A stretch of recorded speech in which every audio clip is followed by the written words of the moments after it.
Film mengisahkan sekelompok mahasiswa perguruan tinggi ternama MIT yang mencoba peruntungannya di kasino. Salah satu dari mereka sangat jenius di matematika dan mereka bisa meraup uang yang sangat banyak dari kasino tersebut. Baiklah, nggak pakai lama-lama, mari langsung saja kita masuk ke alur ceritanya.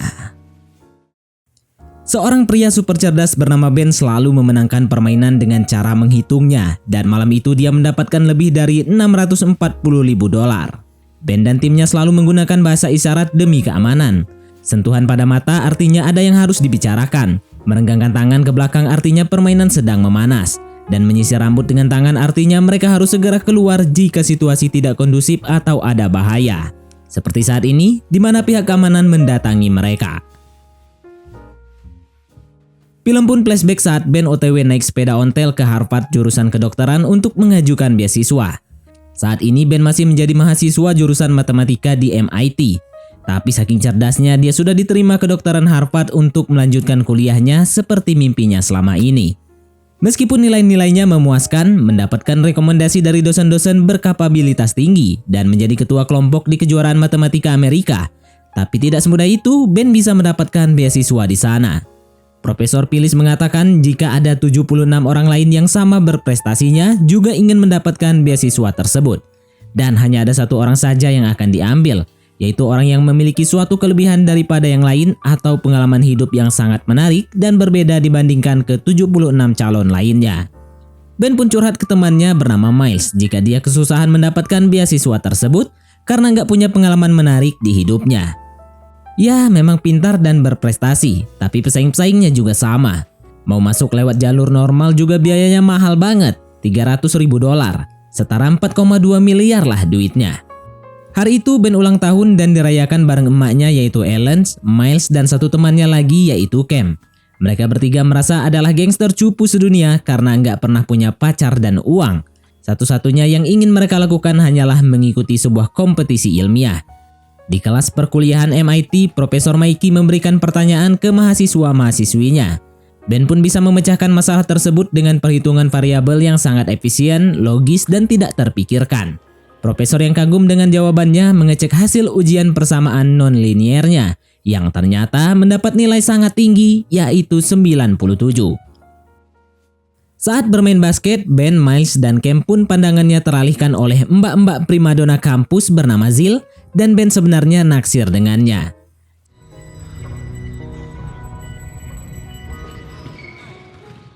Seperti biasa, Ben menghabiskan waktunya di perpustakaan sampai larut malam. Sampai akhirnya dia didatangi seorang pria bernama Fisher yang mengajaknya ke suatu tempat. Ternyata di ruangan itu ada 4 orang lainnya, Zil, Kiana, Choi, dan juga Profesor Mickey. Mickey pun bertanya, apakah ente pernah mempelajari permainan blackjack? Enggak pernah, kata Ben. Mickey pun menjelaskan permainan yang sangat sederhana tersebut. Jadi para pemain diberikan 2 kartu bergambar wajah, Jack, Queen, dan King bernilai 10. Kartu angka mengikuti jumlah angkanya, 2 ya 2, 3 ya 3, begitu seterusnya sampai 10 ya nilainya 10. Kalau as nilainya bisa 1 atau 11 tergantung situasinya. Mereka bisa menambahkan kartunya kalau merasa nilainya masih kurang. Siapapun yang angkanya paling mendekati angka 21, dia yang akan menang. Dan yang melebihi angka 21 maka dia dipastikan kalah. Intinya kartu mereka nilainya harus lebih baik atau minimal sama dengan nilai dari dealer si pembagi kartu. Kartu yang sudah dibagikan nggak bakal dibalikin lagi ke decknya. Jadi dengan kata lain, blackjack adalah permainan ingatan yang bisa dihitung. Ben pun kebingungan. Kenapa kalian menjelaskan semua ini kepadaku? Dan ternyata Mickey menawarkan Ben untuk bergabung bersama timnya. Tapi Ben langsung menolak tawarannya karena dia ada kerja sambilan yang lainnya. Mickey terus merayu jika pekerjaan ini akan jauh-jauh lebih menguntungkan. Dan yang lainnya juga ikut komporin jika permainan ini sangat mengasihkan. Tapi tetap aja Ben menolak karena dia juga akan mengikuti kompetisi ilmiah bersama teman-temannya. Mickey pun membiarkannya pergi dan mengingatkan untuk merahasiakan semua percakapan yang terjadi di sana.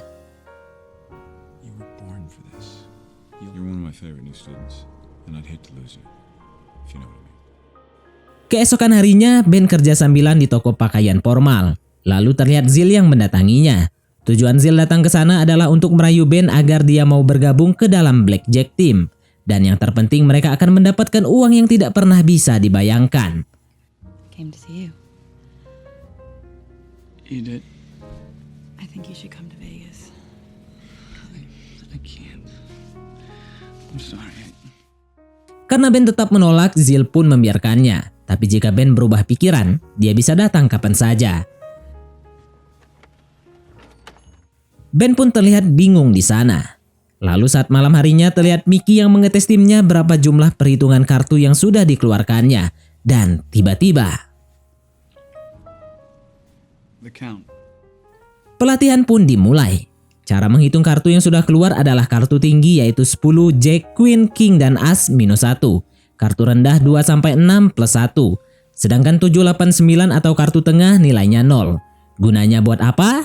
Agar Ben bisa membaca dan menghitung pergerakan kartu selanjutnya. Dengan mudahnya Ben bisa menebak berapa jumlah perhitungan kartu yang keluar. Nggak ada yang miss sedikit pun. Supaya mereka tidak mudah ketahuan orang lain, maka mereka menggunakan bahasa sendiri yaitu merubah perhitungan angka menjadi sebuah kode.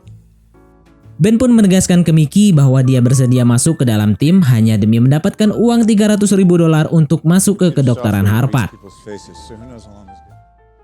Selanjutnya Choi diminta menjelaskan ke Ben bagaimana cara mereka bermain. Jadi Choi dan Kiana akan menyebar ke beberapa meja kasino duluan dan memasang uang taruhan yang kecil. Ketika salah satu dari mereka meja kasinonya mulai memanas atau dengan kata lain kartu deck bisa lebih diperhitungkan. Di saat itulah Ben atau Pisar akan ikut bergabung dengan uang taruhan yang sangat besar. Biar nggak ketahuan curang sama dealer atau pemain yang lain, maka mereka menggunakan bahasa isyarat. Menyisir rambut artinya mereka harus segera keluar. Sosokan pusing, meja masih dingin. Garuk-garuk hidung mereka harus berbicara, dan pegangan tangan di belakang artinya meja sedang memanas. Berikutnya Ben akan diuji coba. Dia mendatangi sebuah tempat sesuai alamat yang sudah diberitahu. Saat masuk, Ben melihat teman-temannya sudah menyebar di meja kasino yang berbeda dan Choi memberikan isyarat mejanya sedang memanas. Masuklah Ben ke sana dan Choi langsung memberikan kode kata agar Ben mengetahui berapa perhitungan kartu yang sudah keluar. Dan ingat, Ben gak boleh ketahuan temenan sama Choi.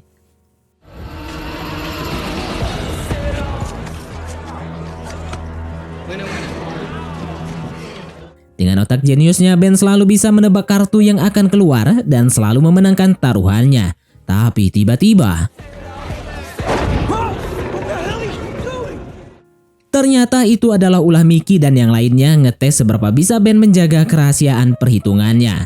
Mickey pun memberitahu satu hal penting, bahwa yang mereka lakukan di kasino nanti adalah perhitungan bukan perjudian. Jadi Ben diminta tetap menghitung dengan logikanya dan jangan sampai kehilangan kendali karena terlalu emosional. Oke bos, siap, kata Ben. Singkat cerita, sampailah mereka di gemerlapnya kota Las Vegas. Agar tidak terdeteksi, mereka diberikan identitas baru.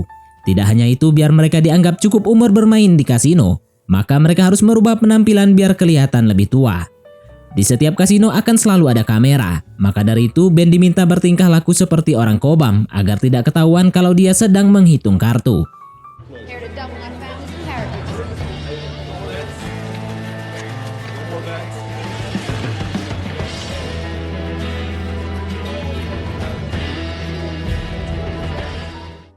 Permainan pun dimulai.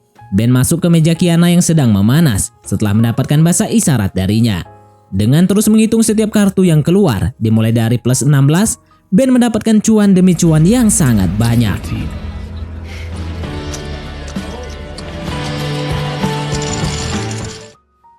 Keesokan paginya, Ben diberikan imbalan sama rata berlima dari hasil semalam, sedangkan Mickey mendapatkan 50% dari seluruh uangnya. Zil pun memujinya karena dia mengikuti semua peraturan, tetap fokus, dan yang paling penting menghasilkan uang lebih banyak dari Pisar. Ben kembali mengatakan ke Zil jika dia hanya butuh $300.000 saja untuk masuk ke Harvard. Setelah itu dia akan keluar dari tim. Saat evaluasi perjudian semalam, Mickey memberikan kritik ke Pisar karena dia banyak melakukan kesalahan dan dibanding-bandingkan dengan Ben. Pisar pun mulai jealous dan merasa Ben hanya mendapatkan keberuntungan saja. Permainan pun terus dilanjutkan. Kali ini Ben masuk ke meja Zil dan mendapatkan kode gaji yaitu plus 16. Di tempat pengawasan khusus kasino, kepala keamanan Cole terus memantau semua pemain di sana. Ada yang ketahuan ngitung apa enggak. Sedikit aja ada gelagat mencurigakan ngitung-ngitung, langsung disikat enggak pakai assalamualaikum. Karena tentunya itu bisa bikin bangkrut kasino mereka. Mereka semua pun akhirnya pulang dan dia mampir ke rumah ibunya. Terlihat Ellen yang memberikan cek sebesar $68.000 untuk biaya Ben masuk ke kedokteran Harvard. Ya meskipun nggak cukup pastinya. Ben pun menolaknya dan beralasan dia sudah dapat beasiswa. Tapi padahal belum dapat. Itu semua karena Ben nggak tega mengambil uang tabungan milik ibunya. Dan dia yakin bisa mendapatkan $300.000 dari bermain blackjack.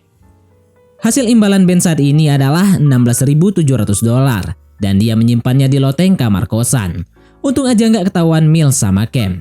Mereka bertiga pun pergi ke sebuah bar.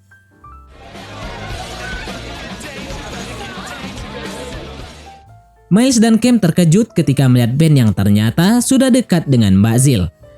Lalu saat perjalanan pulang, dengan nekatnya Ben akan mencipok Zil, tapi dia langsung menolaknya.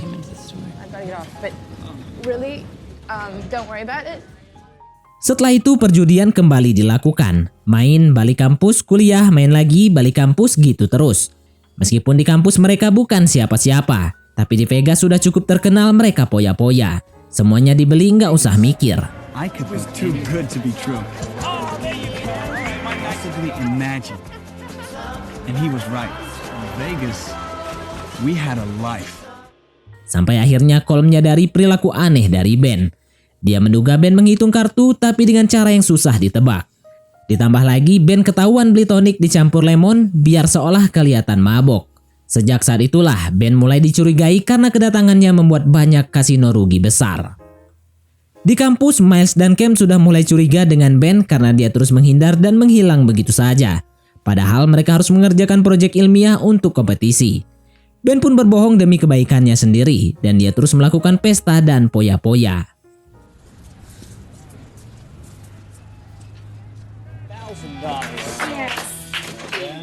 This is how we 210. Dorm rooms turned into high roller suite. Malam itu pengkasinoan pun dimulai kembali. Tapi karena Pisar semakin jealous sama Ben, ngerusak dong tiba-tiba masuk meja mereka. Jadi bertiga, Kiana, Ben, dan Pisar. Dalam situasi kebingungan, Kiana dan Ben terus lihat-lihatan. Karena itulah Cole menyadari jika mereka berdua adalah komplotan. Cole mengetahui pergerakan Kiana yang memberikan kode sebelum Ben bergabung ke dalam mejanya. Karena Pisar ini kobam, dia membuat kekacauan dan hampir mengungkap bagaimana Ben bisa terus memenangkan taruhannya. Dan yang terjadi.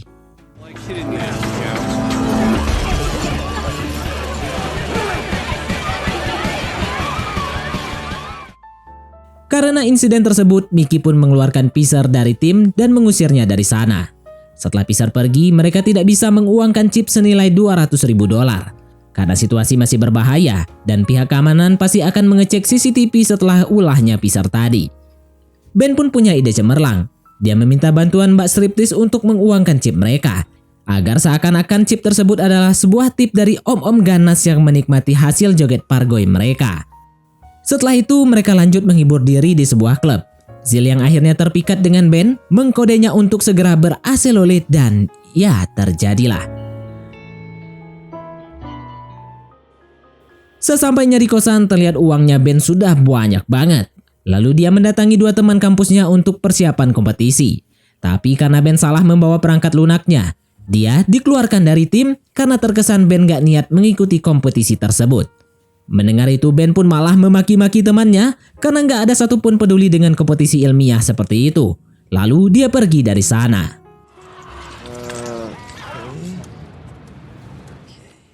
Yeah, we needed 16K. No. This is just as much mine as it is yours. Thanks. Karena masih emosi dan timbul rasa jengkel dengan teman-temannya, Ben mulai enggak fokus dan sisi emosionalnya muncul. Sampai-sampai dia kalah taruhan sangat banyak dan masih terus melanjutkan permainannya. Kiana mengkode Ben agar dia menyudahi permainan tersebut. Tapi karena enggak mempan, Zil pun datang dan sok-sokan ngajak Ben pulang. Tapi Ben malah mengusirnya pergi dan terus melanjutkan taruhannya jauh lebih besar. Terus taruhan terus sampai habis $200.000. Come on, monkey. 60. Mickey pun memarahi Ben dan dia hanya bisa minta maaf atas kesalahannya. Mickey pun gak peduli. Mickey minta Ben mengganti semua kerugiannya. Mendengar itu, Ben pun semakin emosi karena selama ini dia menghasilkan uang lebih banyak daripada sekedar $200.000. Ditambah lagi Mickey nggak pernah ikutan main dan mereka semua menanggung resiko perjudian tersebut.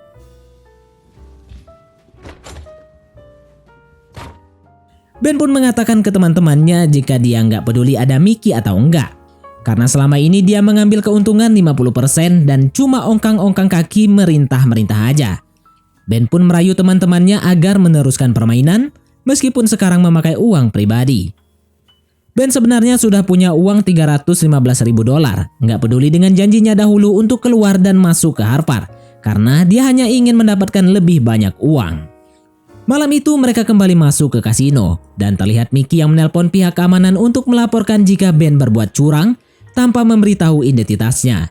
Tak lama kemudian Cole dan teman-temannya mendatangi Ben lalu membawanya pergi. Sedangkan Kiana mengajak Zill dan Choi keluar dari kasino. Ben pun mulai disiksa dan diminta jangan pernah mendatangi kasino itu lagi atau Cole akan menyiksanya lebih parah.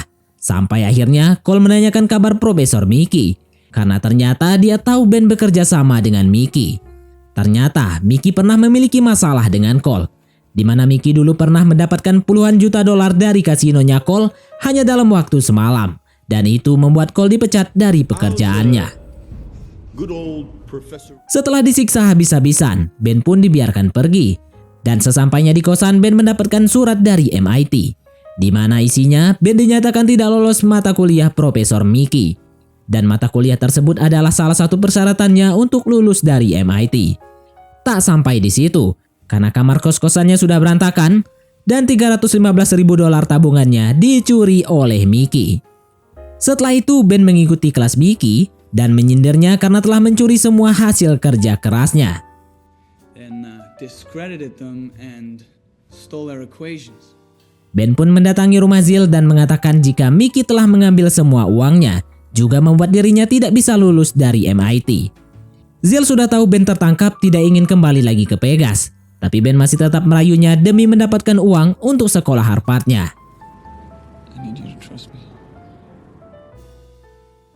Setelah itu Ben pergi ke tempat kompetisi ilmiah, di mana teman-temannya akhirnya memenangkan kompetisi tersebut. Ben pun menceritakan semua yang terjadi kepada Miles dan meminta maaf karena sudah mengecewakannya. Dan mereka pun akhirnya berbaikan. Lalu Ben pergi ke sebuah pesta untuk menemui Mickey. Dia meminta maaf atas perbuatannya dan ingin bekerja sama lagi. Supaya Mickey mau menerima permintaannya, Ben memiliki ide agar Mickey ikut menjadi pemain besarnya. Dengan adanya dua pemain hebat, Mickey dan juga Ben, maka mereka bisa meraup keuntungan jauh lebih besar dalam waktu singkat. Mickey pun akhirnya setuju dan mereka kembali ke Pegas untuk melakukan taruhan yang jauh lebih besar. Kali ini penyamaran akan lebih ekstra agar mereka tidak ketahuan pihak keamanan. Di kasino, Ben masuk meja Zill. Ben pun berhasil memenangkan banyak sekali cuan dan bahkan sering mendapatkan kartu blackjack. Dua kartu langsung berjumlah 21 angka. I love this game. Winner chicken dinner. Sekarang berpindah ke meja Kiana. Tapi kali ini Mickey ikut bergabung biar makin double-double penghasilan mereka.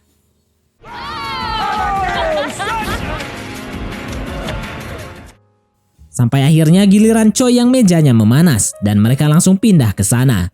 Ketika uang yang didapat sudah semakin banyak, tiba-tiba datanglah Cole dan kawan-kawan yang menyadari keberadaan mereka. Karena terdesak, Mickey pun menyuruh mereka berpencar dan meminta semua chip biar dia yang bawa.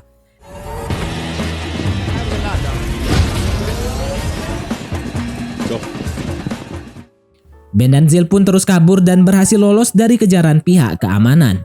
Sedangkan Mickey masuk ke dalam taksi. Tapi bukannya menuju tempat pertemuan, malah kabur sendiri bawa chipnya balik ke bandara. Emang dia ini ternyata kurang ajar dari awal. Dan ternyata ternyata Ben dan Cole udah kong kali kong menjebak Mickey. Karena selama ini Mickey menjadi buronannya. Cole pun meminta Ben untuk menjebak Mickey datang ke tempat kasino. Ben pun nantinya dijanjikan mengambil semua hasil uangnya, asalkan Mickey bisa ditangkap oleh Cole. Saat kabur tadi, Ben dan Zill sudah mengganti chipnya dengan permen-permen coklat yang ada di dalam tasnya Zill. Dan sudah bisa kalian tebak jika taksi yang ditumpangi oleh Mickey diisi pihak keamanan. Alhasil, Mickey pun tertangkap dan diminta membayar pajak sangat besar dari uang yang selama ini dia hasilkan. Sekeluarnya Ben dan Zill dari gedung kasino, Cole sudah menunggunya. Meskipun Cole sudah berjanji akan memberikan chip tersebut ke Ben, tapi Cole meminta lagi semua chipnya sebagai dana pensiunnya. You're gonna leave the bag. Dengan berat hati, Ben pun memberikan semua chipnya daripada disiksa atau paling buruknya ditembak mati di sana. Tapi ternyata Ben sudah memperkirakan itu semua. Dia sudah menduga jika chipnya akan diambil oleh Cole. Maka dari itu dia meminta bantuan dua sahabat baiknya yang juga nggak kalah cerdasnya untuk bergabung ke dunia kasino dan menjadikan mereka tim yang baru. Sekarang dia sudah mendapatkan kekasih pujaan hatinya selama ini. Dia juga mengakui semua yang telah dia perbuat ke ibunya. Lalu Ben dan timnya selalu kembali ke Vegas dan menghasilkan uang yang sangat banyak. Tapi setelah itu dia juga harus kehilangan semua uangnya karena lagi-lagi ketahuan pihak keamanan. Setelah kejadian itu, Ben pun kembali ke kedokteran Harvard untuk menceritakan semua kisah menariknya ke Profesor Philip. Dan terlihat dari ekspresinya, sepertinya Ben akan diterima.